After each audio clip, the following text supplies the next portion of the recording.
এই 16 বছরের মধ্যে তিনি বহু অপকর্ম করেছেন হিন্দু মুসলমানের মধ্যে, অর্থাৎ হিন্দু মুসলমান বলতে মানে বিএনপির সাথে যেন হিন্দুর কোনো সম্পর্ক না থাকে। এই কারণে বিভিন্ন সময় তিনি বিভিন্ন নাটকীয় পর্যায়ে নাটকীয়ভাবে অনেক অপকর্ম করে আমাদের অর্থাৎ বিএনপির বিরুদ্ধে মামলা দিয়ে অনেকে সাজা দিয়েছেন, অনেকে বাড়ি ছাড়া করেছেন। সমস্ত কিছুর মূলেই ছিল তারা একটি প্রতিবেশী রাষ্ট্রকে জানাতে চাইতেন, বিদেশিদের জানাতে চাইতেন যে আওয়ামী লীগ বিএনপি মানে একটি সাম্প্রদায়িক সংগঠন, অথচ বিএনপির জন্মই হয়েছে কিন্তু অসাম্প্রদায়িক সংগঠন হিসাবে। এ কারণে যে এই যে স্বাধীনতা যুদ্ধের সময় আপনারা অনেকে বলেন যে আপনারা কি বলে এরা সংখ্যালঘু। বিষয়টা এখানে যে স্বাধীনতা যুদ্ধে যখন জিয়াউর রহমান স্বাধীনতা যুদ্ধ ঘোষণা করেছিলেন, তখন সেই স্বাধীনতা যুদ্ধে শুধু একটা সম্প্রদায় এই স্বাধীনতা যুদ্ধে অংশগ্রহণ করে নাই।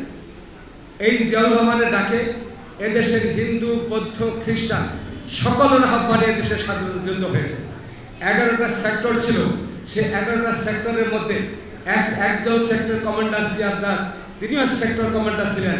সেক্ষেত্রে বলা চলে জিয়াউর রহমান যে স্বপ্ন দেখতেন, জিয়াউর রহমান যেভাবে দেশকে চিন্তা করেছেন, জিয়াউর রহমান যে দেশকে যেভাবে জাতীয়তাবাদ হিসাবে ভেবেছিলেন, যে জাতীয়তাবাদের আরেকটি শক্তি এদেশের ধর্ম বর্ণ নির্বিশেষে এই হিন্দু, মুসলিম, বৌদ্ধ, খ্রিস্টান সকলের বাংলাদেশ, এই সকলের নেতৃত্বের মধ্য দিয়ে, সকলের রক্তের মধ্য দিয়ে এই বাংলাদেশ সৃষ্টি হয়েছে। সেই বাংলাদেশ নিয়ে অনেক রকম খেলাবেলা হয়েছে, অনেকভাবে আপনাদের কাছ থেকে আমাদেরকে বিচ্ছিন্ন করে রেখেছিল এই 16টি বছর।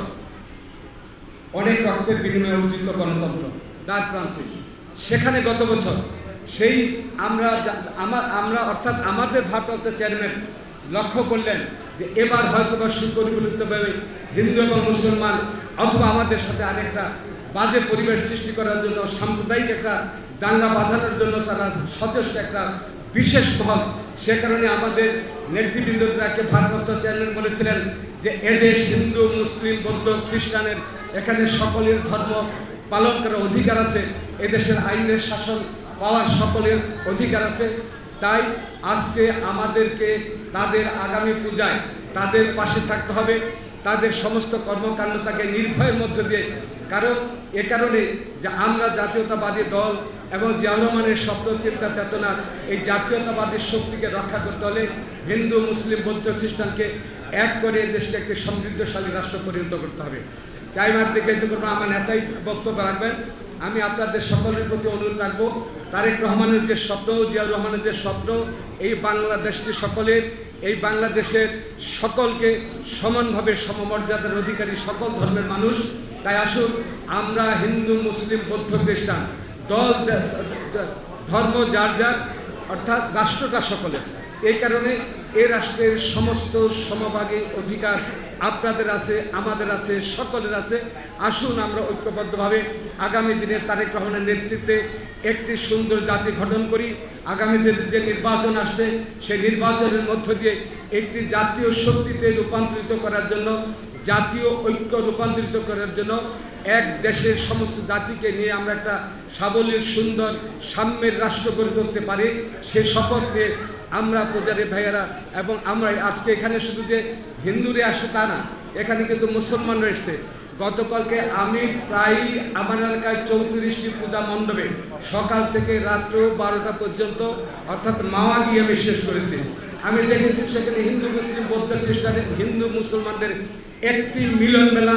তার কারণ হলো আমাদের নেতা তারেক রহমানের নির্দেশনা, তার কারণ হলো আপনারা আমাদেরকে বরণ করে নিয়েছিলেন, যেটা 16 বছরের আগে আমি আমার কৈশোর শৈশব জীবনে যেমনটা দেখেছিলাম সেমনটাই দেখেছি।